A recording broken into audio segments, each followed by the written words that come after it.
This was a Native American young man, barely 21 years of age. And he was married to another Native American young woman. And they had a couple of children.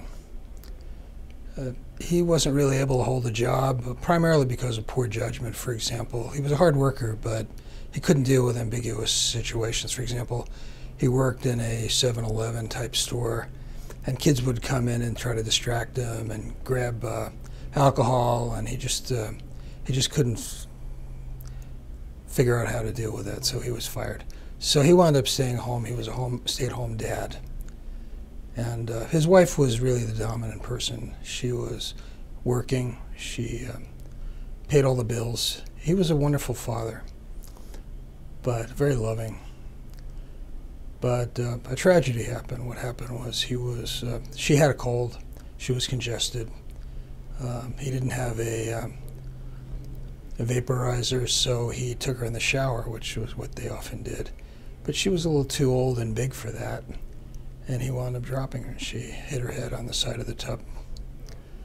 And he was terrified. He was terrified because he thought his wife would be mad at him, which of course she would have been.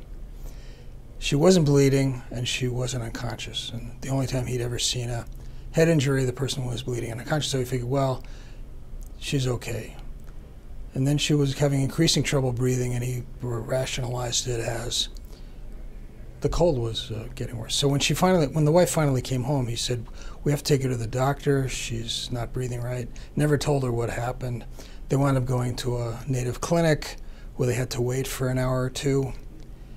And by the time they finally got to see the child, they knew she was in big trouble. They took her to an emergency situation.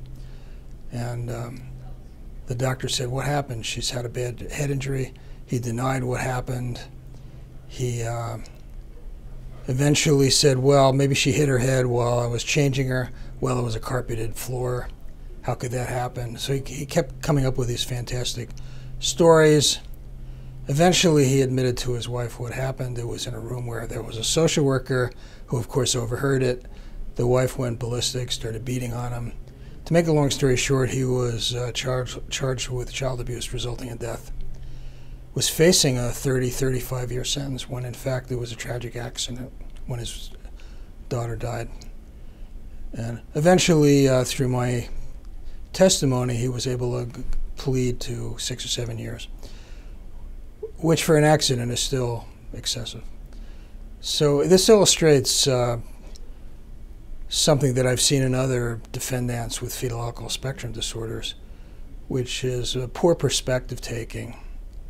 Not understanding that in certain situations, how you behave is critical not only for dealing with that emergency situation of getting her immediate medical attention, but not understanding how this could cause authorities, the police, prosecutors, to just not believe anything you're saying and to think the worst. So I think perspective taking is something that's a general problem for people with fetal alcohol. And my fetal alcohol spectrum disorders and my interest in gullibility and an adaptive behavior really stem from my earlier work in perspective taking. And I think it continues to be the core deficit that causes people with FASD to get in all kinds of trouble, including not being able to take the perspective of someone who's trying to manipulate them. So that's an illustration of a certain kind of problem, but which is not understanding how to present yourself in a light that's going to, hopefully not result in prosecution. I have another example of that when also involving a child abuse situation where a young man with a more competent spouse. She actually beat the child, but then she told him to make up a story. He made up a story about how she fell off her refrigerator, then she fell off a dollhouse, and after a while nobody believed the thing he said, so when he eventually started coming clean, nobody believed him. So that's my story. Well, people with FASD, it's somewhat of a hidden disorder, particularly in alcohol-related neurological disorders, partial FASD, where the person may look relatively normal to the average layperson. Hidden disorder, people engage in very foolish behavior. They show foolish judgment. A lot of people in the criminal justice system can be characterized that way.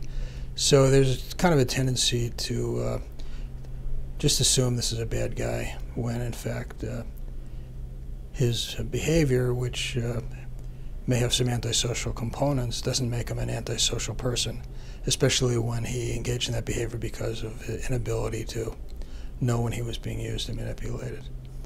So I think the more the judges and lawyers and others know about fetal alcohol spectrum disorders and are able to link it up with particular criminal types of behaviors, the more likely it is that justice will be the outcome.